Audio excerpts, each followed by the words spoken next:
expensive and highly technical to do.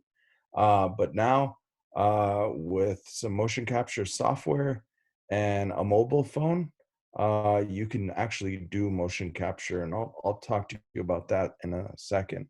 Just to give you a quick background on myself, I'm actually trained in neuroscience, which is the study of the brain. I took a job over at Intel Corporation. They manufacture the chips that you have in your computers and cell phones. And we started up a group called Neural Networking, trying to make computer networks kind of simulate the way the brain works.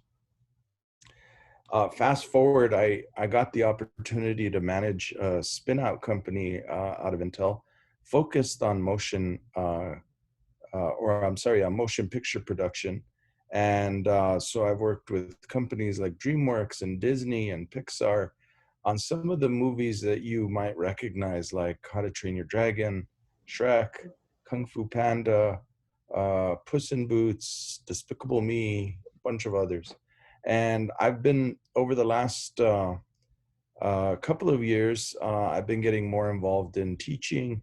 I teach at UNM, at CNM, at New Mexico Highlands University, and over at New Mexico State University, I consult there. So we'll hop into motion capture. So I just want to start with an example of what motion capture is. And I'm going to stop sharing my screen for a second and share a different screen so we can kind of glance at what motion capture is really quickly. Excuse me one second. Let me get this out of the way. And can you all see my screen that says 10 motion capture performances? Yeah? Okay, I'm gonna start that.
So that gives you an idea of what motion capture is and how it's being used in movies. But now I'll show you exactly how the components of motion capture work.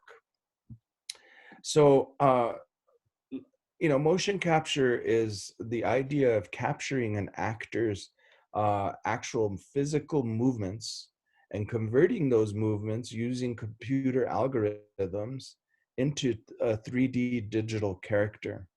And so why would a studio use motion capture? Because, before motion capture, animators were spending a whole lot of time trying to make animated images, objects, and animated people and animals sort of act like human beings. And it was very difficult. And if you remember some of the animated movies of just a few years ago, you could kind of tell that some of the characters weren't acting exactly like human beings. And so instead of doing that, they decided, let's just capture a human being actors, movements, physical movements, and convert them over to make our animated digital images more realistic. And so the other thing motion capture can do is capture the very subtle things, like with facial motion capture, you can capture, a grin, a smile, things like that, that would be really hard to do using traditional animation. And the other thing with motion capture is it allows the director to give the actors real-time feedback on their performance. You know, before, an animator would do a bunch of animation and hope they got it right. And then the director would look at it and then go back and say, no, you didn't get this right, change this, change that. But now with motion capture, since you're capturing the movements and the data real time, and I'll show you an example of that here shortly, you can make changes in real time. And so with all of that, it really allows for cost savings and allows a production to be that much more creative. So a lot of good uses for motion capture. In traditional motion capture, what you do is set up an array of cameras, usually in a circle or sphere. And the idea is that you want to capture all 360-degree angles of the actor on the stage, actor or actors. And so typically you set up, 6, 9, or 12 cameras that capture all the different movements and feed all of that data into a computer that has motion capture software, and it brings them all together, pieces it all together, and creates a 3D model or image that can be converted into an animated character. Another key element of motion capture is the motion capture suit. And so in that clip you just saw, you saw that, the actors were wearing motion capture suits and or dots on their face, and that captures the movement of their face.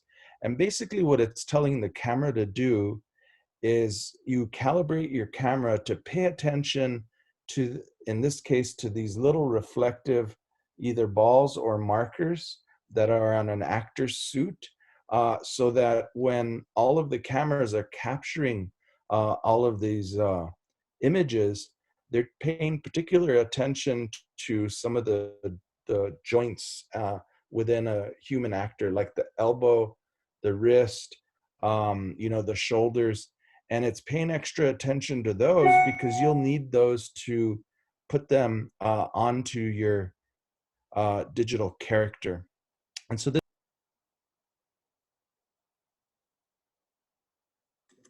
Oh, we can't hear you, Dr. Sanchez.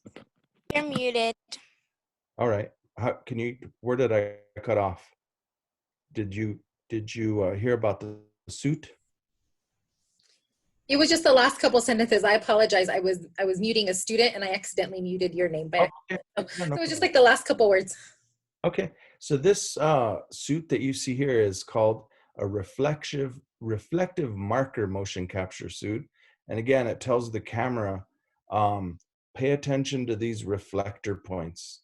And then it feeds all that into the computer, the software, and it outputs it as algorithms that allow an animator to put those movements on a digital character.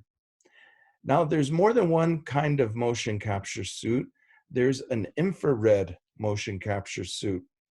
And in this suit, it's tied with a bunch of infrared sensors, little LED lights, and you have infrared cameras that capture even more movements than the reflective suit.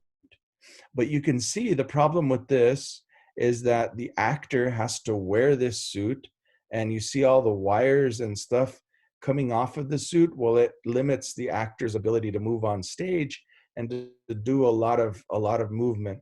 But it does pick up very precise data about the actor's movements. Now, in really high-end movies, you would probably see, this active marker system that uses these infrared sensors.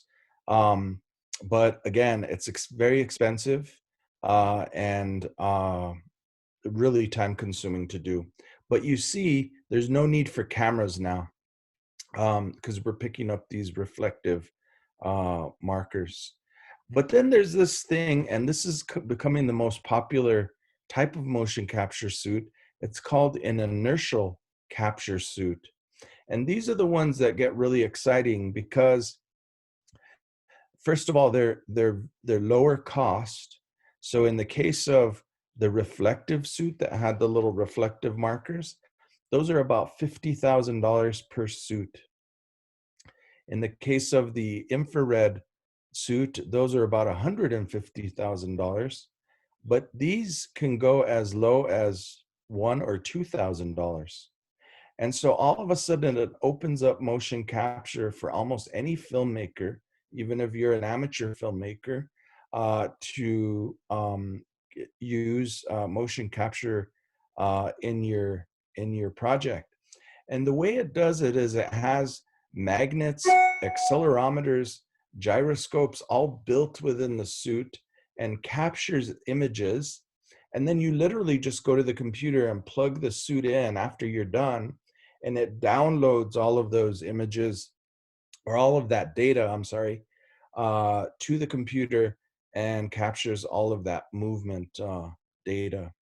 And so these are becoming really, really popular. And I have a couple of examples that I'll show you here in a second. But I'm going to pause for a second. Any questions so far?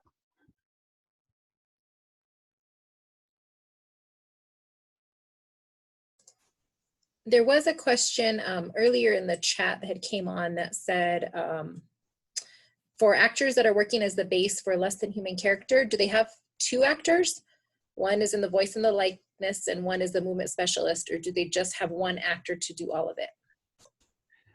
It really depends. You could have more than one actor.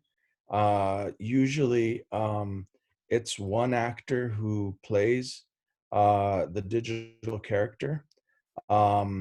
And we're going to get into what's called performance motion capture here in a second. And so that's really actors, train to become motion capture actors. So it's not like acting like you would normally in a movie or on stage, but it's learning movements, learning how to become the character you're trying to portray. For example, if you portraying a monkey or King Kong, you want to try to, as an actor, study how would that animal move in real life, and you as the actor try to simulate those movements to make them realistic. So you want to you hope that the end result is something in between, in the case of an ape and a human being. An ape with maybe human characteristics like facial movements and things like that. But it really kind of depends on the project. You could have an actor or more than one actor playing a character. Other questions? Okay. I want to show you something else here. An example of a motion capture, inertial motion capture suit that got released here recently. And this is really cool. And this was really exciting when I saw this. I suppose everyone can see my screen. Okay, I'm going to start this. And this was the release of an inertial motion capture suit. They did it in 2017, but in 2019, they made such huge progress. It's even better. Motion capturing is becoming more important these days for games, movies, and just about every sort of media, but it still involves having a ton of cameras and a bulky setup all over your body. Xsense has been developing an all-in-one suit that actually handles all the motion tracking right on it. It doesn't need any external trackers, doesn't need any external cameras, which is really interesting. The company is on its 3rd generation suit, and it's going to release the software update later this year that's going to help it reduce issues with magnetic resonance. Typically, when you're motion capturing, if there's a metal ladder or even something metal on the floor, that could interfere with the actual capture technology. So by getting rid of that issue, studios will be able to use motion capturing just about anywhere. And since the suit is self-contained, it can save all the information it needs to anywhere. So you could be in a car. They said you could even go skydiving with it and just record all the movement and everything that's happening there. So the suits get around 10 to 12 hours of battery life, and they can really last for a while. The company says it's also really easy to set up. You just have to synchronize it in the morning, and you can use it throughout the entire day in your studio. Pricing for Xsense's suits run from $12,500 to around $30,000. They're not really for consumers. These are some things game companies and studios may want to purchase, and even though that sounds expensive, that's a lot cheaper than a typical motion capture setup. So basically what Xsense is doing is making it possible to do motion capture just about anywhere and do it more accurately too. That's definitely going to be important for games and especially VR moving forward. The company says just about every major game company is working with them in some way right now. Stay tuned to Engadget.com for more from E3. So that gives you an idea of an inertial motion capture suit. Any questions? So these are becoming really, really popular. And I have another suit that I want to show you. And this is one that is even at a cheaper price point that you'll be seeing, I predict, in the near future at schools and colleges around the world. So let me stop here.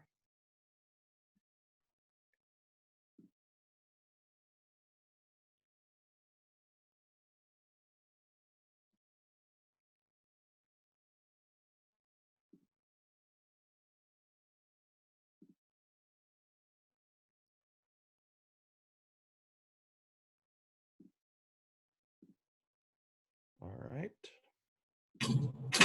Techniques, like the sort of stuff that you'd see in Lord of the Rings, can cost tens of thousands of dollars, if not more, because they rely on a series of optical sensors and an array of infrared cameras in order to actually capture the animation.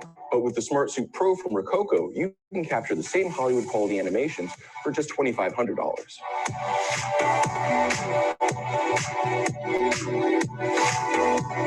Rather than use optical markers and infrared cameras, the Smart Suit Pro gathers telemetry data from a series of sensors located throughout the arms, chest, legs, and of course head. This telemetry data can then be exported to any standard 3D animation platform like Unity. And so while the suit was designed for motion capture applications to begin with, there's really no reason it can't be used for other stuff as well, like physical rehabilitation, improving your golf or tennis swing, or hanging out in virtual reality in something like Facebook Spaces. The suit does cost $2,500, though it is geared currently towards prosumers, independent filmmakers, and video game developers. But the company is reportedly working on a pair of gloves that it should have ready by the end of the year, which will be able to capture finger motions, and is also working on a lower cost bodysuit that it expects to release some point next year. And while the suit can be a little snug, especially for portlier reporters, it is a really responsive. I mean, if you can see behind me, I mean, that's me. Hello. Hello. We couldn't do this just 5 years ago. The Smart Suit Pro will be available for $2,500. It's released on May 9th, and it's going to be available in 4 sizes: small, medium, large, and extra large. You can pick yours up at rococo.com. So that gives you another idea of a really low cost suit. And since this video was made, you know, the price has gone down even more. So again, you could see how I think schools, you know, all around the world, they're gonna start using motion capture more. Corporate America is also using motion capture. And if you've ever seen those Geico commercials with the little gecko, they're experimenting with, you know, having corporate meetings hosted by the little gecko. And, you know, there'd be an actor in the back, you know, sort of taking questions from the audience, but the audience would see the 3D image of the little mascot gecko. So then there's a thing called performance capture. And so what that is how do you capture not only an actor's physical movements, but their acting ability to bring the cinematography into your game or motion picture or television production. And so with motion capture, as you saw, it captures body movements, but has no facial or finger data, meaning doesn't capture the data of your fingers or of your face. And when you do capture face, body, and fingers, that's called performance capture. And so the first time performance capture was successfully used in a high budget movie was the Polar Express, if anyone's seen that. And you could see how a lot of these characters in the Polar Express are sort of hyper accurate just because they use performance capture really for one of the first times in motion picture production. I'll skip that for a second. And then, capturing the facial motion capture is, capturing all of the movements of a human being's face and transmitting them into the expressions and movements of a digital character. And you could see in the picture here, the actor that, played the digital image of Kung Fu Panda, um, all of the facial expressions that this actor made. And so it's important to distinguish when you see these digital characters, like in movies, like in this case, the panda. Well, you might think, well, that was Black Jack or Jack Black, I'm sorry. Well, he did the voice, but he didn't do the movements. Other actors did the actual movements. And so that's really interesting that these actors train and practice for a long time just to get these facial expressions and physical movements exactly right so that it's entertaining to see the character in a movie. Let's see. Same thing with games as well. And so there's a couple of different facial motion capture setups as well, just like there are some body motion capture suits. Right now, most studios use motion capture helmet, like you see here in this top picture. And so they outfit, the actor's face with a bunch of reflective dots, and the cameras on the helmet actually pick up those dots and analyze the data, on the actor's face, transmit that data into the digital character. And there can be, depending on how complex you want to get, hundreds of these little markers on an actor's face. So it's literally picking up hundreds of little minuscule muscle movements and then transmitting them to a digital character. So that's the traditional marker-based system for facial motion capture. And by the way, some actors are just facial motion capture actors. Like, they don't do walk around and capture movements of the body, but they've become really good at, augmenting their face and making really expressive movements from their face that can be transmitted to a digital character. And so to the question before, there could be 3 different actors working on the same character, one doing the voiceover, one doing the physical body movements, and another doing the facial expressions. Then there's, and this is where, again, it gets really exciting. There's these markerless technologies that use facial recognition as a form of motion capture. And what this is it uses the computer software algorithms in a camera or in a phone to pick up hundreds or even thousands of tiny little movements in a person's face. And so it could do things like the eyes, you know, when you smile, the little wrinkles that come out in your face, could pick those up, you know, the nostrils, the lips, et cetera, et cetera. And it's also, it could track things like pupil movement, like the movement of your, you know, your eyes, tongue movement, which was, I mean, you really can't put, you know, marker dots on your tongue or on your eyes. So, you know, before that was impossible, but now, you know, with the latest group of software to facial motion capture software to come out, it's now possible. I'll pause there for a second. Any questions? There are actually a few questions in the chat. I don't know, are you going to be talking about the degrees and jobs later on in the presentation, or is this a good time for that? Yeah, we could talk about it now.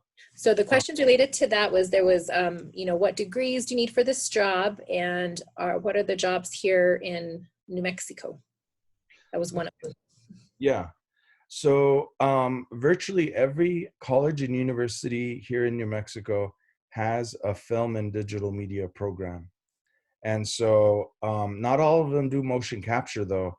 And that's something that I'm trying to change, to set up, you know, a couple of motion capture studios here in New Mexico. But New Mexico is a leader in film and digital media production in the world. You know, we're the third most active film production state in the country after California and New York. And so a lot of good things happening here in New Mexico. You may have read that Netflix set up a studio here in Albuquerque. And to answer the question about jobs, you know, they're projected to invest $100 million in production here in the state and create about 1,000 new jobs doing things like this. Same thing, NBC Universal also set up a studio here in Albuquerque last year. They are going to invest about 700. They're going to invest in about 7,000 jobs and invest about $50 million in production here in the state. And that's above every other production that's going on. I mean, now with the COVID-19 situation, obviously production has slowed down, but I was in contact with the New Mexico Film Office the other day, and they just have a line of productions waiting to come to New Mexico. And one of the reasons they want to come to New Mexico is, you know, there's a lower cost of living as opposed to California or New York. And number two, there's a lot of incentives, governmental incentives that productions use to come and create jobs here in New Mexico. And then just our reputation for doing really good work and having a really nice flow of talent here in New Mexico. So the animated motion picture production industry is about a $200 billion industry. The game industry at the end of 2019, $160 billion industry. And gaming, by the way, is the fastest growing entertainment sector of the entertainment market, you know, by far. So things like motion capture, video production used in gaming is becoming more and more popular. Other questions? There was a few in the chat related to like capturing the motion. One is like, is the face motion taken with a different video, or is it different than the whole body motion? And there was also some stuff about like, is there a specific type of marker for different parts of the body? And how long does it take to get a good, to get it right? Okay. So yeah, you got to capture facial motion capture separately from body motion capture.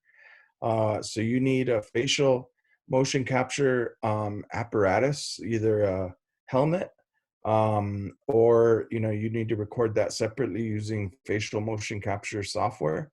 And then you use whatever suit you're going to use to capture the body movements, and then you use the software to put them all together on the digital character.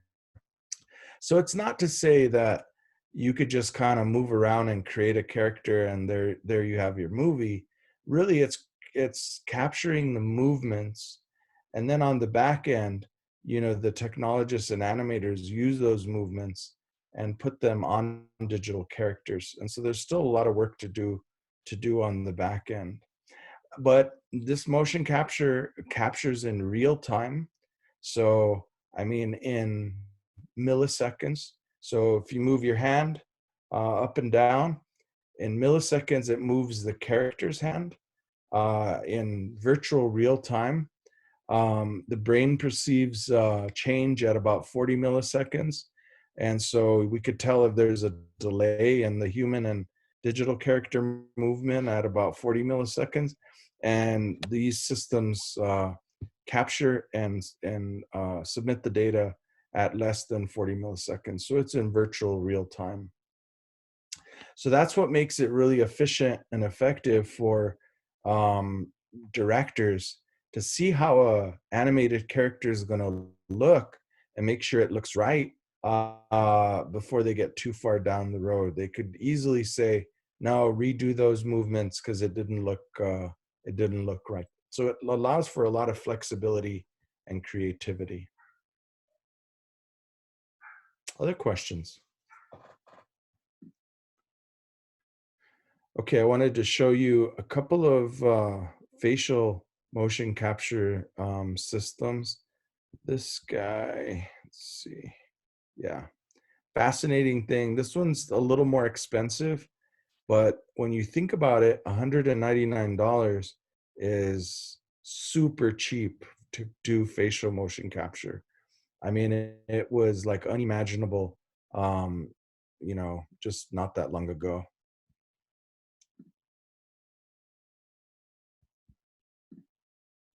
And let me just show you a little demo about that. And you kind of see this guy. And here we go.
Testing. Testing. This is a MESA.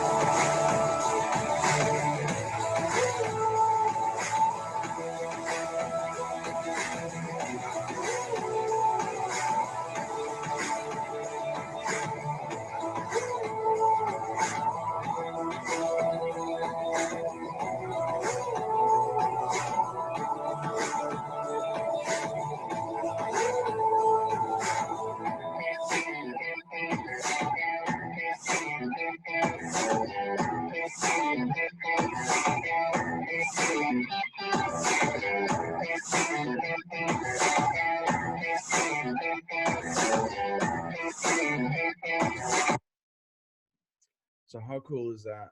I mean, amazing for $200 and an iPhone. Um, if you notice there, you know, I mean, with that software and, you know, a mobile phone, not only can you track the facial movements, but the eyeball movements. It syncs with talking or speaking in real time. It's wireless. There are no wires, no camera other than, you know, the one on your cell phone. And then the fascinating thing that, you know, normally how I showed you that normally motion capture, you set up an array of cameras and you want them really stable. Like you don't want to move the camera at all.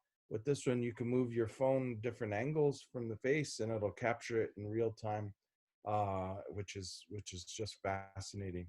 The other interesting thing is that multiple characters could come on the screen simultaneously. So you could sync up multiple phones to the software and capture, you know, the movements, facial movements of multiple characters. So really, really fascinating, fascinating software. I have one more example to show you. And this one is cool because it's free and it uses a motion capture mesh. Let me put it up here.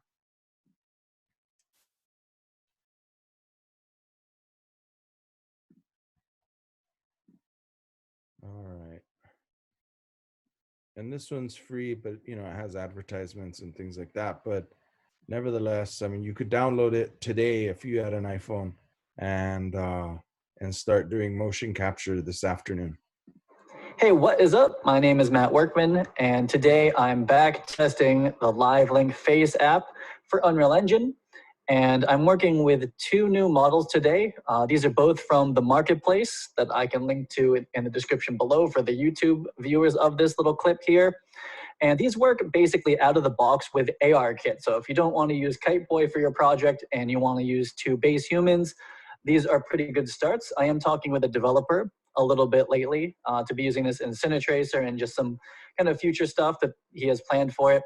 Right now, everything works except for the eyes. The eye rotations aren't quite lining up right now. I'm not sure what that is. It could be on my end, but everything else is there. And these are great base models that might be coming again to Cinetracer. Who knows? So let's do a couple range of motion tests right now for the mouth. So we're going to say A, O, U, A, E, I, O, U. Hello, my name is Matt.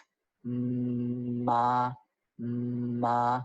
Okay, so I can see a couple issues, but again, these can be tuned if you watched my last video on how to tune morph targets, and I could probably work with the developer a little bit and write some stuff on my end to make these work just a little bit better from this first initial test. But overall, most of the work has been done, and they come in different hairstyles, and you can change the skin shaders.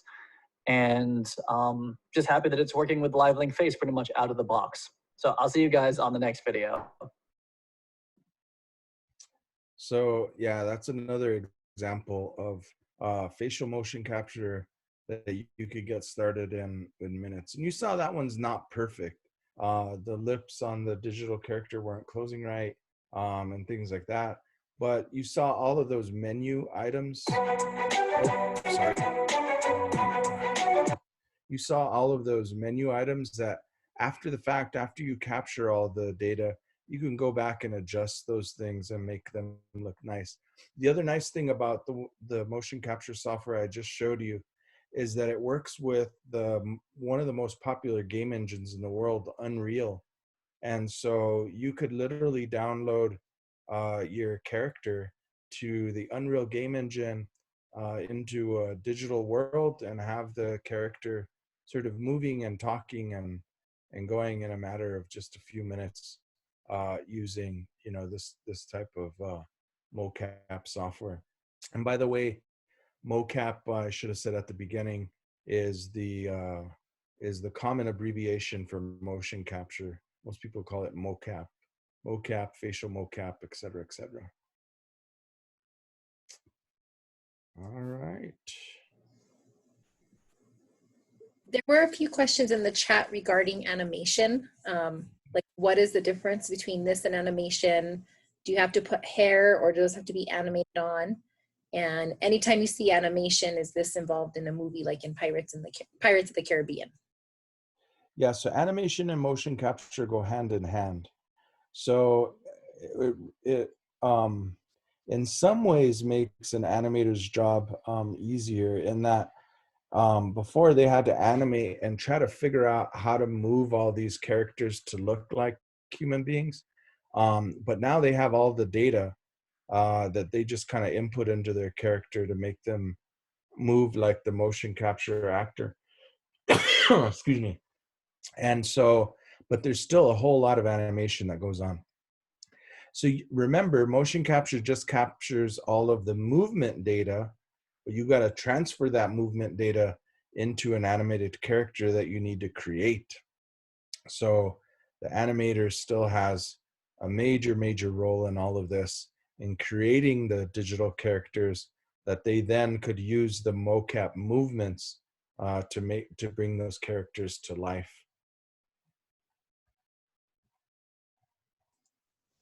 Let's see, were there other?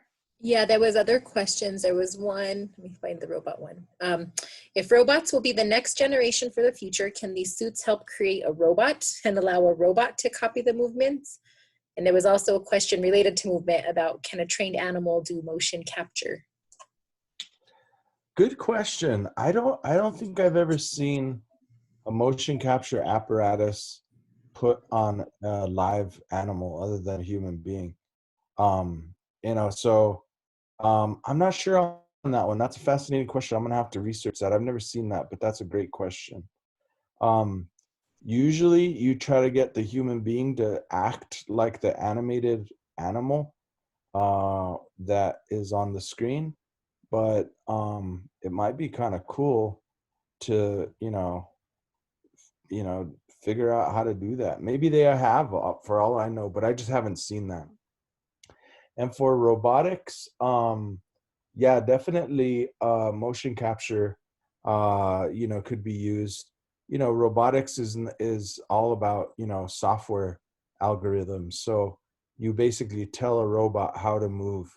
And so if you have a bunch of motion capture data that you could feed into a robot and it was mechanically possible to make those movements, I suppose that could be possible as well.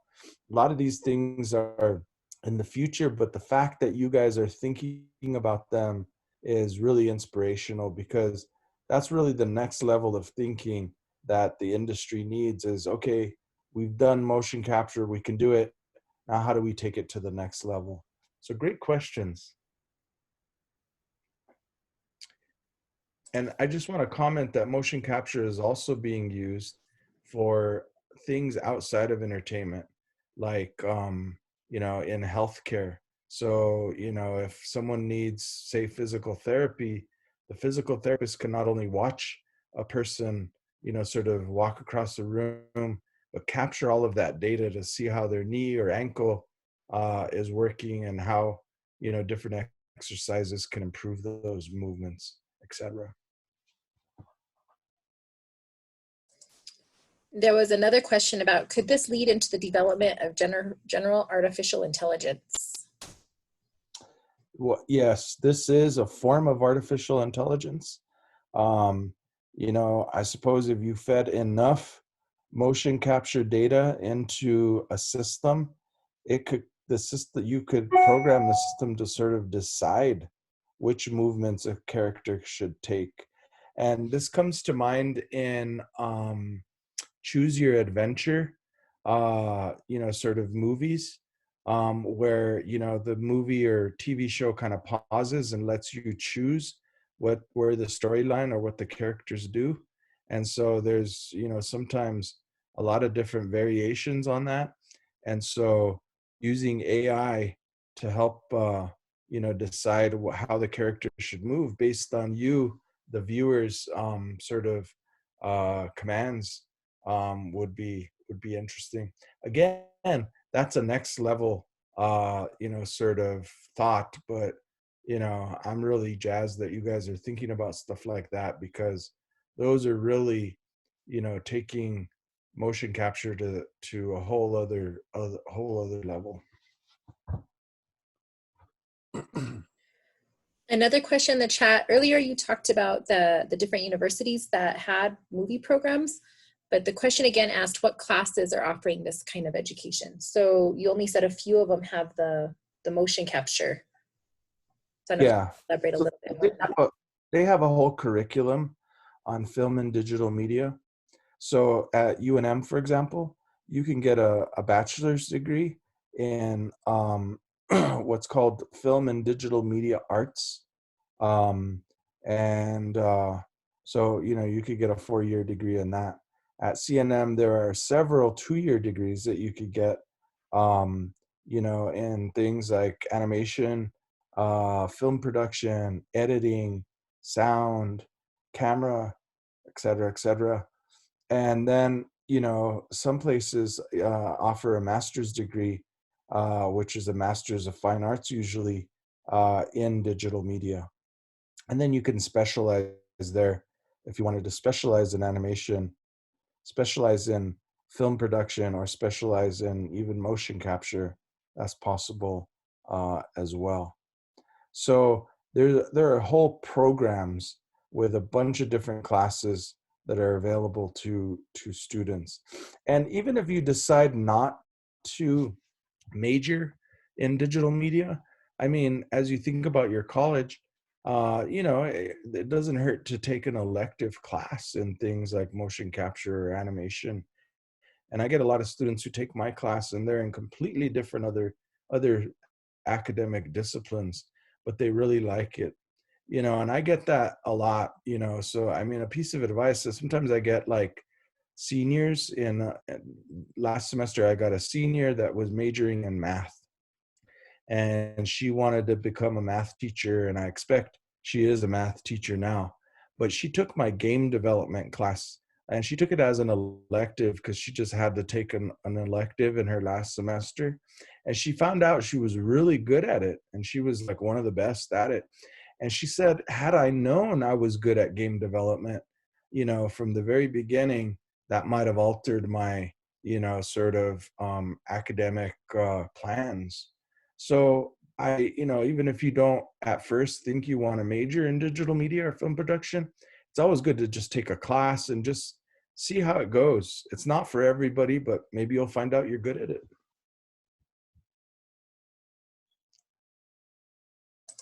There were a couple of other questions. One on that app that you showed, can you also get that on an Android, or do you know, or is it just an iPhone, the one that you showed?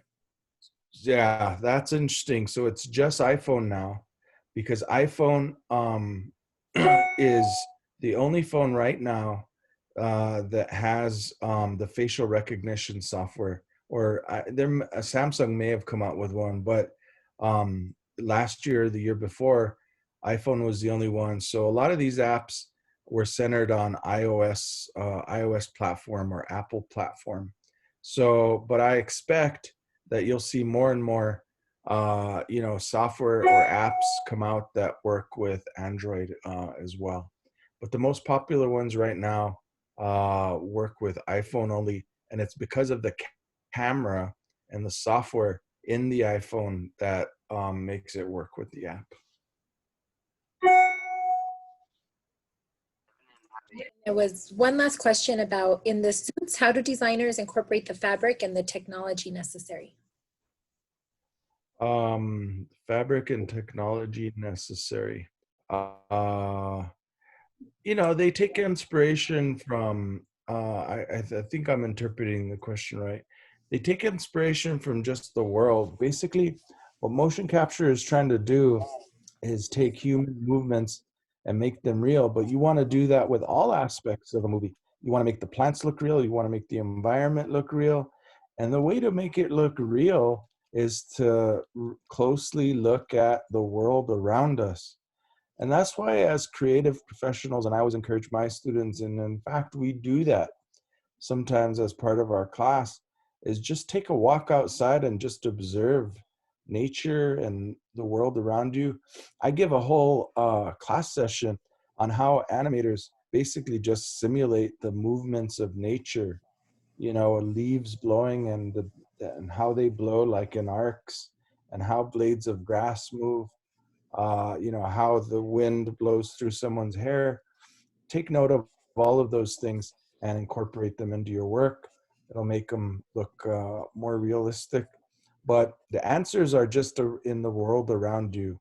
A good creative digital media professionals are amongst the best observers of the world that they are, because they observe things and try to mimic it. Well, thank you very much, Dr. Sanchez. I did put in the link a couple of times, just in case, I don't know how, if your chat had scrolled up. I did put in the link a couple of times, and I'll put it in one last time. Make sure that before you guys leave the show, that you go ahead and click this. If it closes out this window, that's okay, and that it will take you to another internet link, and that's how we are requiring, that's how we're counting attendance. So once you go in and take the survey, or once you click on that, you are free to go. I'm going to go ahead and stop the read. There were a couple of last questions. If anyone wants to offer questions, we will stay on a few minutes afterwards, but this session is officially dismissed if you all need to go. Thank you all for coming, and we'll chat soon. Thank you. Have a nice